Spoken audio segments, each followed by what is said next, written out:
Okay, so what if I told you that the solution to our modern, distracted, overwhelmed minds isn't a new app or a life hack, but an idea that's over 2,400 years old? Today, we are diving deep into the wisdom of Plato to forge a real, practical guide for mastering our impulses. You ready? Let's do this. First things first, let's just admit it. Modern life can feel like a high-speed collision of notifications, desires, and distractions. If you feel like you're just trying to hold on for dear life, well, you're not alone. This is what we're calling our modern-day chariot crash. I mean, really, think about it for a second. That weird feeling when you look up from your phone and realize a whole hour has just vanished? Or that pang of regret right after an impulse buy? It's that little voice whispering, "Hey, are you actually the one driving right now?" Oh, we have all been there. You just open an app for a quick look and boom, an hour later, you're deep in a hypnotic trance, scrolling through a feed that's been perfectly designed to keep you hooked. It's no accident. Your attention is literally the product being sold. And it's not just about our time, is it? It's about our choices. Those targeted ads and the magic of one-click checkout make it almost too easy to chase a quick thrill.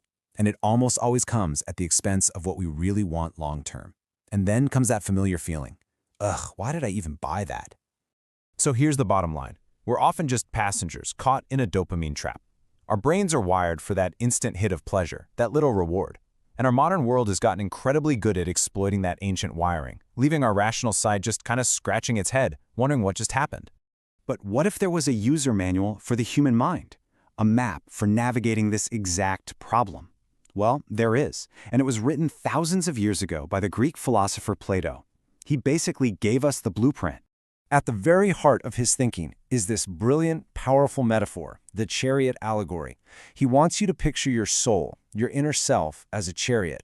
Now, there's a driver, the charioteer, trying to steer, but it's being pulled by two very different, very strong horses. And this single image, it's the key to everything.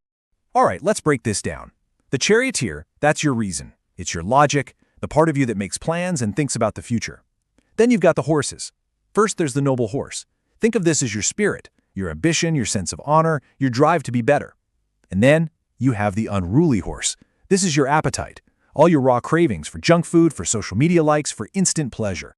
Now, this is so important. Plato's big idea isn't to starve or beat the horses into submission.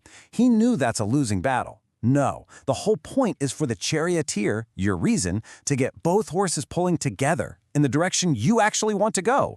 It's about creating harmony, not declaring war on yourself. Okay, so that all sounds great, but how do we actually do it? How do we become better drivers of our own chariots? This is where we get super practical. We're going to walk through 9 paths to mastery, all pulled directly from Plato's playbook. First, we've got to strengthen the driver, our reason. It all starts with number 1. Know thyself. And this isn't just about staring at the wall, it means getting brutally honest about why you do what you do. Next, we have to seek true knowledge, to go beyond the headlines and really understand things. And third, you have to define your virtues. This is basically deciding on your own internal rules. What matters most to you? Integrity? Courage? Without that, your charioteer is just driving blind.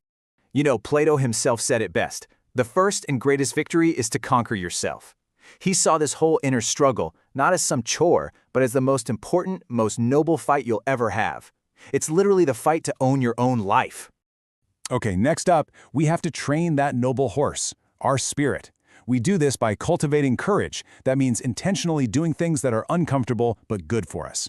Then we seek honorable victories, which means pointing our ambition at goals that don't just bring success, but actually build our character.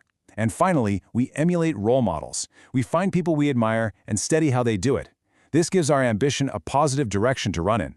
And last but definitely not least, we have to tame that unruly horse of our appetites. This is where the daily battles are won or lost. First, we practice moderation, finding that healthy middle ground instead of bouncing between extremes. Second, we delay gratification. This is the absolute superpower of choosing what you want most over what you want now. And number 9, we choose higher pleasures. We actively seek out the deep satisfaction that comes from learning or connecting with people because that stuff lasts way longer than the cheap thrill of a notification. So, when you put it all together, a clear-headed charioteer, a well-trained noble horse, and a managed unruly horse, something amazing happens. You stop getting yanked off the road by every little distraction. You are finally, truly, the one taking back the reins. If you take away only one thing, let it be this. Real self-mastery is not about being a tyrant to yourself. It's about being a conductor of an orchestra. It's about creating this beautiful, powerful harmony where your reason, your spirit, and your desires all work together to create a life that you actually design. You see, this ancient wisdom is more relevant today than ever. The endless scroll, the impulse buy, they're just the modern-day versions of that unruly horse. So, as you go about the rest of your day, the choice is totally yours. Are you going to let your appetites drag you wherever they want, or is your reason going to grab the reins? The chariot is yours to command.